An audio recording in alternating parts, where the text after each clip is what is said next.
Good morning and welcome to Let's Talk. I'm Tracy Morgan. Always nice to have you here today and just about after 11 o'clock. So 30 minutes, that's what we got. So here's your rundown of how you can listen, because if you're listening to us on the radio, I love you for it. If you're listening to us online, I love you for that too, because that's just as good. If you like to hear the stream, it's WISR680.com. Let's see, we have the app in your smartphone, so you can take us along with you. That's a free download, so you don't have to worry about any expenses there. And then, of course, you have us on Alexa power devices. So what you do with your Dot, your Tap, your Echo is you say, Alexa, play WISR 680. And that should be enough. That should bring us up, and then you can listen to us as we broadcast live for 30 minutes. Now, if you want to hear the podcast, which this will be the podcast of the day, you go back online to WISR680.com, and you would pick programs that drops you down to Let's Talk, and then you would look for specialized staffing, because that's who we're talking with today. So that's where you'd find the podcast. So, of course, when I say specialized staffing, we always think Lisa Gard. Lisa, the owner of Specialized Staffing. How are you? Great to be here. It's nice to see you again, as always. We could say this is part two. We can. We covered the first part last month. Right. So last time we talked to you, we were talking about working remotely, and we were talking about employees and how they can do that and be successful at doing that. Now we're kind of flipping the table, if you will, over to the bosses. Yeah. Got to talk them into it. Yeah, right. So top 10 reasons to let your employees work from home. Do you find that bosses have a problem doing this? Yes. Why?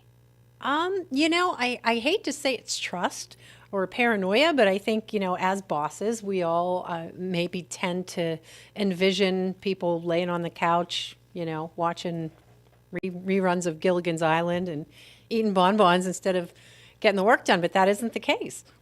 Can you see results as a boss? Yes. I mean, do you have goals that an employee would have to meet? Yes, Okay. and that's an important key to letting your employees work from home. And I allow employees whose positions are appropriate to telecommute. They can work from home, and not everybody can. If you have to be face to face with your customers or the people you work with, then you have to be there. But there are lots of positions nowadays in which technology enables you to work remotely from anywhere. Yeah. But we say work from home. So I allow my employees to work from home, and I'll be honest, it was a leap of faith to do so, but I'm glad I took it.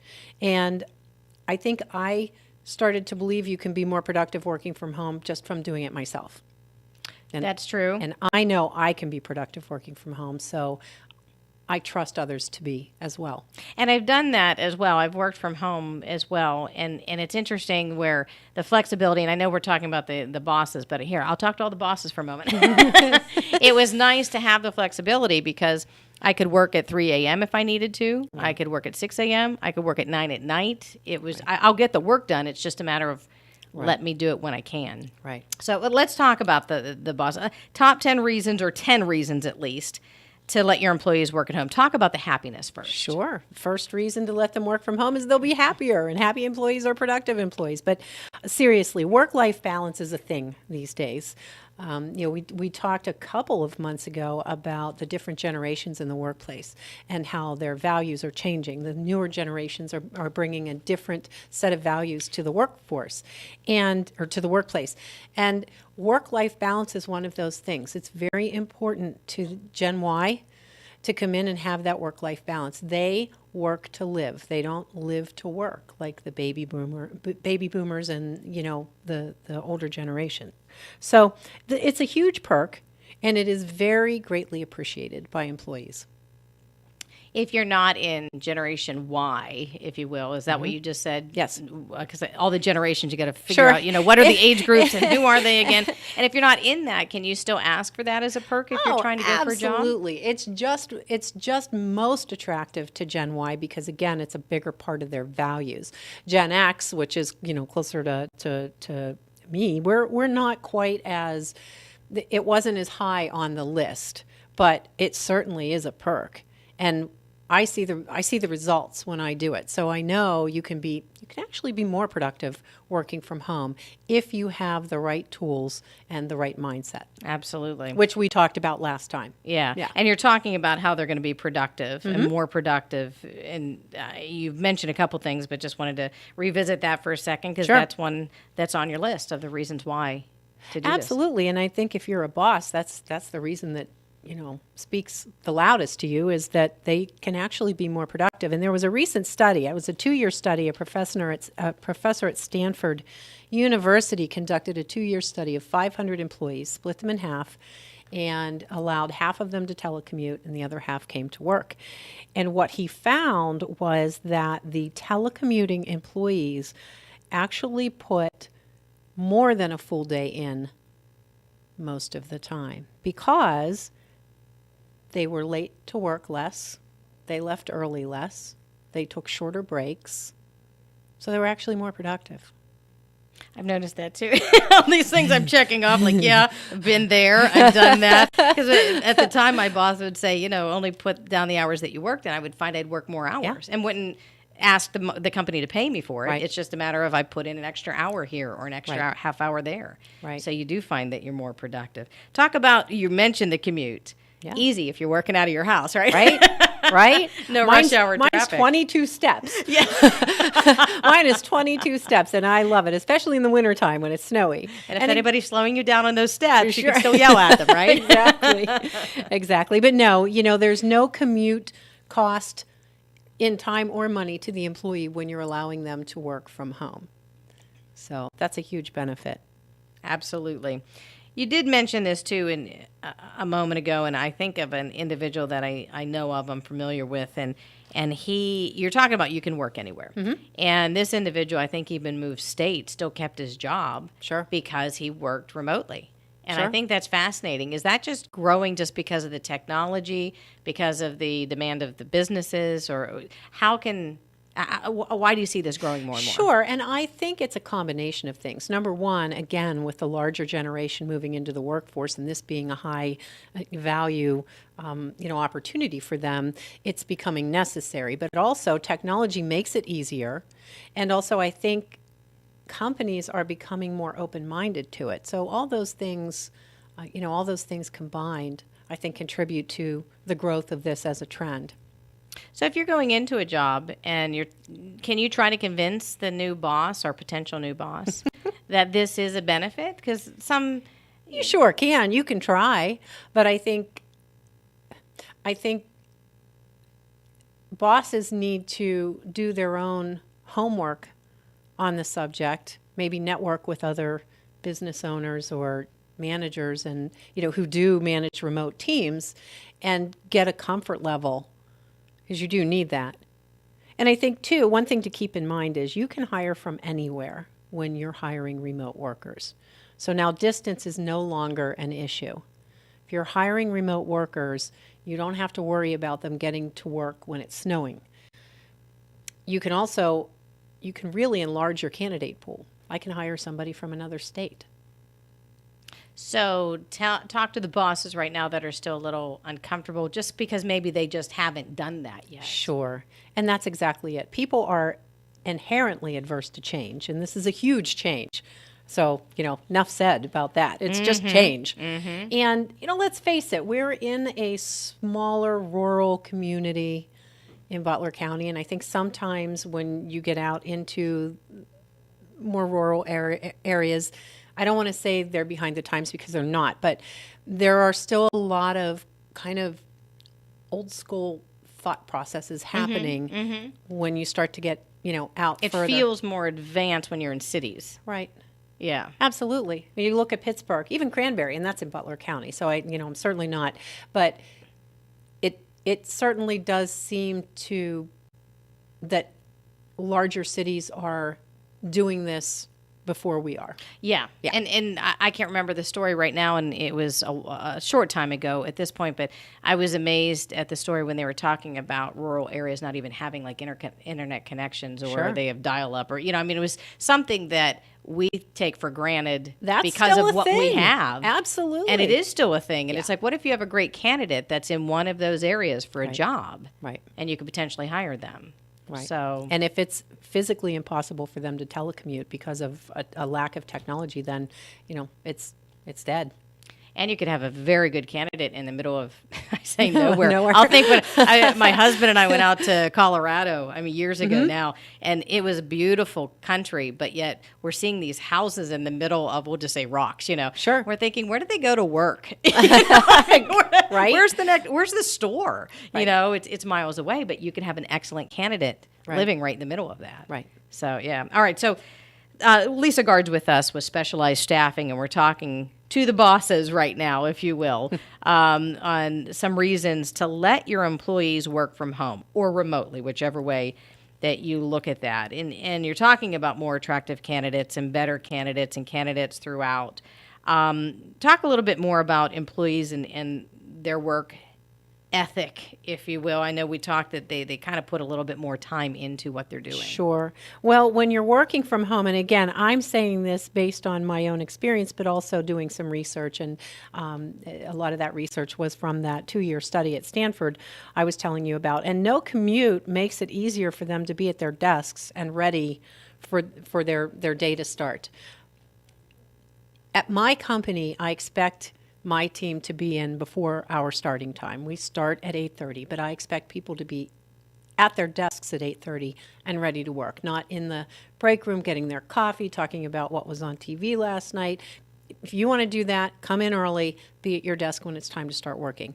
What I find is when we're telecommuting, we have a morning meeting. Everybody's there, everybody's prepared, everybody's ready to go. So it makes it easier for them to be there on time and ready. And like you said, we're echoing this. They often put in a few more minutes a day just because they're there and it's easy to be there. What would somebody need in order to be able to telecommute? Would they need, I mean, typically, I know every job's a little different. Typically a phone and a computer. We would need a camera. Most have cameras these days. Well, we use them minimally, but as Okay. long as you have internet access, and I supply my employees with a laptop, they have internet access and a phone. okay, so that's minimal. And when it's required, I mean, all the laptops have video technology, so we use that when we need to. But absolutely. So you just need those types of things. So you said talking about taking less time off. Yep. We talked about the sick days and No the snow days. Yeah, and- they take, well, and the study showed they took less sick time. Yeah. Think about it. If you wake up and you're just not feeling 100%, and the thought of, getting dressed and, taking the shower and getting dressed and packing your lunch and getting in the car, it's just too much because you're just feeling a little under the weather. But if it's a matter of just walking to your desk and making some phone calls, you could do it. So you could pull it off. And I've done that. I was no less productive when I didn't feel quite well. Now, obviously, if you're down with the flu, that's Sure. But- sure. on those days that you're on the fence, it's easier to put some time in. Yeah, I think of all those times too. Yeah, you just get an extra hour or two of sleep, Mm-hmm. and in the afternoon, now you're just wasting your day because Right. you're not at work. But this way, you could be at work. Talking about the water cooler chat, which is always something that I chuckle at. But when you talk about meetings, they don't last as long. What do you mean by that? So we have meetings every day, and normally when we're all in the office, we gather in the conference room a little early and we talk and we have our donuts and then we start the meeting. And after the meeting, there are several side conversations going on that may or may not have to do with what the meeting was about. And so that's just natural. But when we're on a teleconference, we all log on and get on the phone at exactly the meeting time. We cover the agenda, and then we hang up, and we're back to work. So it's actually just a little more focused. Time saving. Mm-hmm. That's pretty interesting. Sure. Let's talk about expenses. Now, I find this intriguing because I would not have thought of this point. You wrote this point down for me, so it's in front of me. That's why I'm chuckling before we even talk about it. But again, we're talking about reasons that bosses out there that you could let your employees work from home. Good reasons why. Uh-huh. Here's one that hits the bottom line. Go Yep, for it. money. Money. So this study actually showed that on average, the company saved on average $2,000 per employee per year. $2,000 per employee. Per year. Wow. In space, rent, technology, supplies, coffee, office supplies, an average of $2,000 a year. Wow, are you going to let everybody in your office work No. remotely from home? All of a sudden, I'm going to go into my boss. I have a studio in my house. Can I just go? Well, and I think it's important to remember, too, this all sounds great. Mm-hmm. But one of the most interesting finds in this study was that 100% of the employees who were allowed to telecommute after the study was over chose not to telecommute every day. They liked it some of the time, but not all of the time. They felt isolated. There's value. Yeah, I was going to say there's There is value value to in that. being able to see each other and have conversations. Absolutely, and you have to get your team together periodically. I know, I work from home all the time because I live far away. I miss coming to work. If I end up working from home for an entire week, I can't wait to get back to the office. And it's funny because even, the employees, as soon as I walk in the door, they're happy to see me. And I can tell it's genuine. So you kind of do need to consider that camaraderie of the team, and how telecommuting will affect the dynamic. So before anybody jumps all in with telecommuting, I highly recommend you start doing it gradually. Maybe you make it a perk one day a week. And we started that. If you meet your goals this week, you can work from home on Friday. Then we saw how productive they were on Friday and said, okay, you can work from home Monday and Friday. And then we upped it to Monday, Wednesday, and Friday. Right now, we have a weekly project meeting every Wednesday. That's the only day that really everybody's required to be in the office. Now, there are some people who have to be in the office, people who they have to meet people face to face. The receptionist, unfortunately for her, she has to be there, so she can't really take advantage of the technology and working from home. However, the administrative duties she has, they could be done from home, but it's the face to face contact that makes that necessary for her to be, in the office. So not everybody can work from home, but those who can. And again, I stress this highly, do it gradually and see how it works. There are some people who can't. And that's true. Some people need other people around, and that's okay. Some people need other people around, and some people just, I'm going to come right out and say it, don't have the work ethic. If you have somebody who, if they're allowed to work from home, is just going to, sleep in and do their laundry and take the dog for a walk and, take care of kids, then it isn't going to work. But you have to have employees who appreciate this and who will perform. And most people will. Well, and I think it goes back also, you're the boss of your business, Specialized Staffing, so we've already kind of mentioned you have goals and levels of achievement, and so you can see when somebody's working or not. How important is that if a boss is going to allow an employee to work at home, that they have some level of measurement that the individual is actually working? Yes, and it has to be that way. So technology does make that possible. We have software. We're all connected via that software. We can all see what everybody else is doing. Not in real time, but as you're working, you're logging things in, and people can see that you're meeting your goals. If you're the type of person who isn't going to meet your goals telecommuting, you're probably going to struggle even if you're in the office. But there are some people who just really don't like working from home and who are not successful working from home. They admit it, that they just get too distracted and they just need to be in the office. So we're all adults. We're not in school anymore, and if you have a good team and, there's trust and the technology and the tools are in place, it should work. And it's an interesting venture to go down if you haven't done this as a company right now. We mentioned kind of what you need in order to be able to allow somebody to do this. You were talking about computers, but we didn't mention access to information. Mm-hmm. What do you mean by that? It sounds self-explanatory, but still, how do you have safeguards in place for someone to access your information that needs Sure. to. And by that, I do mean the software. I mean, you have to have the technology. We all can see what everybody else can see. So everybody can log in and see all of the files, all of the information they need is there at the touch of a fingertip. So they have to have access to information. They also have to have ways to communicate and collaborate, whether that's on the phone, whether that's, a video conference. We all have the opportunity to communicate and collaborate. And it can be anything from instant messaging on your, computer to actually calling a video conference. But you have to have that in place. Do you have safeguards in your own business? Mm-hmm. Because we're in the technology world, and of course, technology seems to be a hot topic. Yep. In hackers and people getting into your information. Well, how important is it that you have safeguards? You do. Well, and it's necessary whether you let people telecommute or not. That's a whole other topic. But you absolutely have to have those safeguards in place.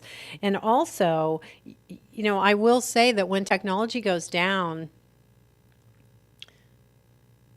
the telecommuters have actually been more productive when our technology has gone down, because our software is cloud-based, but when you're in the office, we're in the server. So if the server goes down, those people working from home are actually more productive. That's kind of funny. And what you say is kind of funny. Again, I can share this, a moment where the folks who are out of state where I was working with, and they were the ones that went down, but yet I don't want to say I saved the day, but yet I could still produce the work because I was not even in the area. Right. And so once they figured out what they needed to restore, then they could pick up the work from there, and they took the ball and ran with it. But I guess my point in that is there's another benefit to having someone outside the office in case something like that should happen. Absolutely. There are a number of times when I was the only one telecommuting that technology would go down, and I was the only one that could step in and get things done. So I think that's very important. Who draws the short straw, right? Who's the one? Or the long straw. It depends on how you look at it. But the other thing to keep in mind, too, if you're an employer and you are considering allowing employees to start telecommuting, is that you must set very clear expectations. You have to have very clear, measurable goals that must be achieved. And people need to know this is only going to work if goals are met, if expectations are met, and those can only be met if you're very clear about it. So you must be clear. But you also must be clear that it's not going to continue if things aren't done. Sure. If the results aren't being achieved, we won't be able to continue that. And that goes along with just having effective communication, too, right. I would think. Just even within your office. I mean, how important is it to have great communication, to be clear, to outline things to employees, whether we're talking about working remotely or not? How important is that? It is of utmost importance, but I will say that gets bumped up several notches when you're trying to lead a remote team. You can be an effective communicator in person, but when you're leading a remote team, you must be above and beyond in your communications and in your follow-through. And why is that? What's the difference? I'm imagining what the difference is, but I want to hear what you have to say. Because you're not right there to see what's going on. So you must have that open two-way communication and the ability to know that those goals are being met, and that they have access to you as well. Your employees need access to you. You must be available to them as well. And what I was thinking as you were talking is the visual versus just having audio. When I talk to people about, speakers and speaking skills, we see what's going on. You just mentioned that, you're not visibly there to see what is going on. Maybe you have a chart. Maybe you have, a PowerPoint. Maybe there's something else going on. When you're just on the phone, all you do is hear the voice, which is still important, but you could be missing some things along the way. Oh, absolutely. And just maintaining eye contact, seeing somebody's body language when you're in a meeting. You can tell, how the meeting's going by seeing that. So video technology makes that possible, but, that face-to-face there's nothing like it. So you very much need to make sure your communication skills and your follow-up skills are outstanding. If you say you're going to do something, and this is both ways, if you're an employee and you're telecommuting, or if you're a boss and your employees are telecommuting, if you are committing to something, make sure you follow through. Specialized Staffing, Lisa Gard is with us for about another 5 minutes. Lisa, what's going on in the office right now? I know we talk about, telecommuting, and we've done that for a couple of shows, but anything new within specialized staffing right now? Sure. Well, some of the opportunities we're working on right now, we've got several office positions, just general office positions right here in Butler. We've actually expanded and have a couple of office positions in the South Hills of Pittsburgh as well, and they're very clerical in nature. We've got several engineering positions, mechanical engineers, controls engineers, positions here in the North Pittsburgh region. And we are also working searches in accounting, finance, and human resources. And I always like for you to touch on this and explain this, because if I would like to get a new job or change jobs or just get a job, maybe it's been a long time, I don't have to pay anything for your services. Yes, and I always appreciate that you bring that up, Tracy, because it's one of those things that's a common misunderstanding among potential applicants, is that we charge a fee for our service, and we do. We're not a nonprofit, but the fee is paid by the companies who hire our candidates. So if you're a candidate, there is no fee to you, and the process is quite simple. We meet with you, whether that's in person or in a phone conference, and we talk about what you're looking for in terms of the field you're looking for work in, the types of companies you want to work in, geographically where you want to work, the salary you're looking for, and then we go from there. And when opportunities surface that fall within your guidelines, then we'll reach out to you and see if we can get you an audience with our client. And that's another really important piece to it. We're not sending your resume through a search engine with a gazillion other resumes. We're introducing you to our clients. Absolutely. Lisa Gard with Specialized Staffing, of course, based right here in Butler, but reaches far beyond Butler and even Butler County and even into Ohio. And you just do amazing work, and you've gotten a lot of people positions and satisfied a lot of clients, which is always beneficial both ways. Give us your final thoughts on what we've been talking about today. And if you're just joining us, we're almost out of time, but we were talking about these great reasons for bosses to let employees work from home or remotely. Sure, absolutely. And it's proven. Again, the recent 2-year study by the professor at Stanford University showed that people who telecommuted put in a full day, if not more, of work. They were more productive. They were less distracted. They took less time off. They saved an average of $2,000 per employee per year. And my final thought on it is, if you're thinking about this, don't go all in at once, but start it out, maybe a day a week as a perk, as a reward for something, see how it works, and continue from there. And you can base it on tenure, you can base it on productivity, goal meeting, you can take a number of approaches, but again, I would caution you not to just, we no longer have an office, everybody works from home Monday through Friday. That's not the way to go, but it's certainly, if you're afraid, don't be. I did it, and it's working great. Contact information. Yeah, so you can reach us on the phone at 724-287-8380, online at www.thebestworkwithus.com. Lisa Gard with Specialized Staffing, always a pleasure. Thank you. Great being here, Tracy. Thank you. And folks, thank you very much for joining us for this segment of Let's Talk. Again, this is the podcast of the day, so if you're looking for this particular segment, you'd go WISR680.com. Go programs, and then drop that down to Let's Talk, and then you would look for Specialized Staffing. Thanks so much for joining us. I'm Tracy Morgan with Let's Talk.